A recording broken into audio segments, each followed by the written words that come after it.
สวัสดีครับมาพบกันแล้วนะครับกับก้าวพยากรณ์อากาศบริเวณภาคใต้ฝั่งตะวันออกนะครับประจำวันจันทร์ที่4พฤษภาคม2569นะครับมาแลกข้อมูลลักษณะอากาศบ้านเรากันเลยนะครับเริ่มกันที่ภาพแรกนะครับเป็นแผนที่อากาศผิวพื้นนะครับจะเห็นย่อมความกดอากาศต่ำนะครับเนื่องจากความร้อนนะครับปกคลุมทางทิศตะวันตกครับ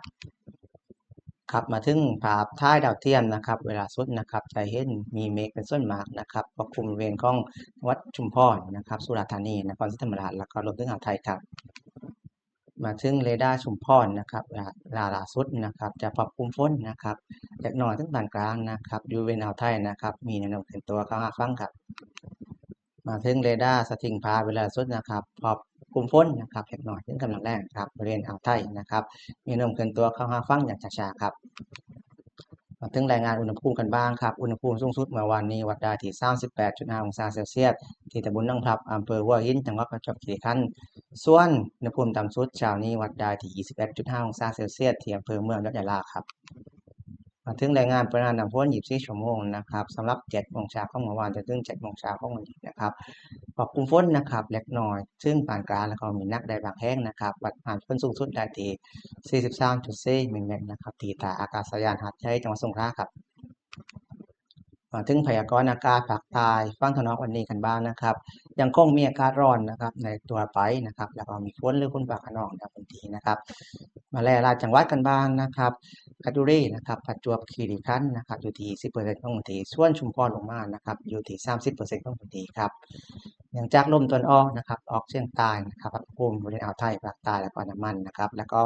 วันที่6ถึง8นะครับจะมีคลื่นกระแสลมตะวันออกนะครับปกคลุมอ่าวไทยนะครับแล้วก็ภาคใต้ตอนล่างทำให้ภาคใต้นะครับโดยเฉพาะฝั่งตะวันออกเนี่ยมีฝนหลายพื้นที่และก็มีฝนหนักในบางแห่งครับสำหรับอุณหภูมินะครับอุณหภูมิต่ำสุดอยู่ที่24ถึง28องศาเซลเซียสอุณหภูมิสูงสุดอยู่ที่31ถึง39องศาเซลเซียสครับมาถึงลมกันบ้านนะครับลมวันนี้เป็นลมตอนออกเฉียงใต้นะครับความเร็วลมอยู่ที่15ถึง30กิโลเมตรต่อชั่วโมงทะเลคลื่นสูงประมาณ1เมตรเป็นฝนฟ้าคะนองก็ประมาณ1เมตรได้ครับสำหรับการคาดหมายลักษณะอากาศ7วันล่วงหน้านะครับของภาคใต้ฝั่งออกตอนบนนะครับไปจนถึงสุราษฎร์ธานีนะครับวันนี้นะครับจนถึงวันที่5นะครับฝนอยู่ที่30%ของพื้นที่นะครับส่วนวันที่6นะครับถึงวันที่9นะครับเกณฑ์ของฝนอยู่ที่เพิ่มขึ้นนะครับเป็น40ถึง60%ของพื้นที่ส่วนวันที่10ลดลงเหลือ30%ของพื้นที่ครับสำหรับภาคใต้ฝั่งออกตอนล่างนะครับนครศรีธรรมราชจนถึง3จังหวัดนะครับวันนี้นะครับถึงพรุ่งนี้เนี่ยการกระจายของฝนอยู่ที่30%ของพื้นที่ส่วนตั้งแต่วันที่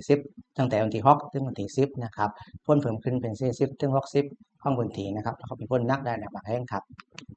ครับสำหรับวันนี้นะครับก็จบข่าวพยากรณ์อากาศไว้เพียงแค่นี้นะครับเอากลับไม่ลาครับสวัสดีครับ